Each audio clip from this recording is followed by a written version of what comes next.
Hi, I'm Nicole. I'm coming to you live from ASD Market Week, and I'm here with Joanna from Door, where we'll be sharing expert insight for retailers.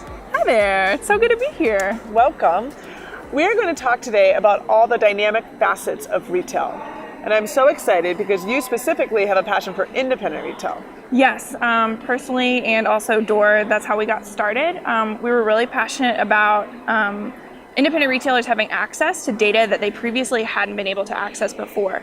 So we make a foot traffic analytics system that's a thermal sensor that counts people coming in and out of your store.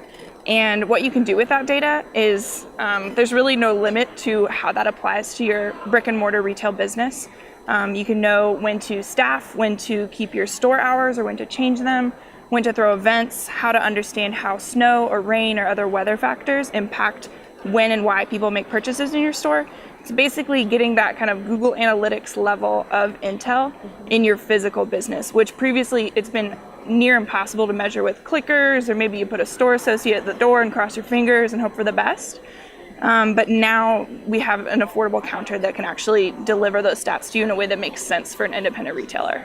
Well, data in general is so important for independent retailers. What is the key takeaway that data offers merchants? Oh man, I think a data-driven independent retailer, that can look like anything depending on where your business is, whether you're on Main Street or whether you're in a mall.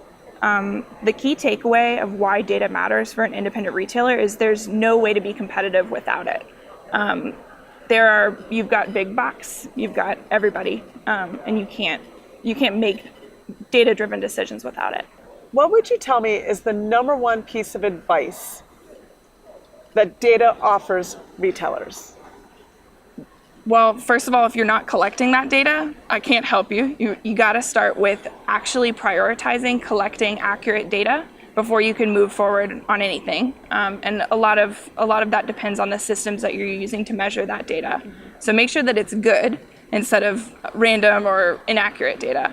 And then the number one takeaway is if you don't know what's going on in your store, if you have just an emotional feeling of how many people were there, but you can't actually back that up with data, then you're not playing as smart as your competitors, and you really need that to stay ahead. So when we think about retailers being overwhelmed, what's your best advice for them and how to manage that?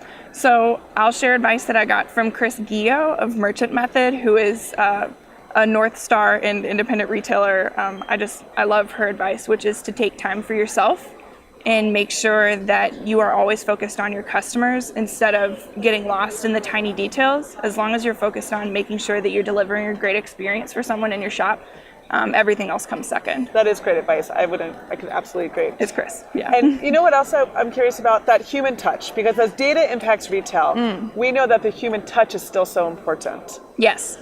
What can you say? How is the best practice that retailers can apply that? So yeah, data, a big pile of numbers. Maybe that's how some folks feel about data.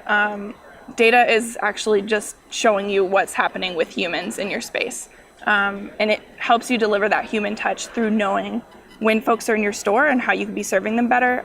A low or high conversion rate is a great, easy first indicator of showing whether or not people are getting the service that they need in your store. A low conversion rate shows that a lot of people are walking out of the store because they weren't getting the help that they needed. That's a great thing to take to your sales team, or just take for yourself if you're the only person that staffs your store, and go, I need to do a better job of making sure that my customers feel heard and seen and want to make it to the register. Thank you for joining us here from ASD Market Week. We'll share more news, education, and support with you in the days ahead.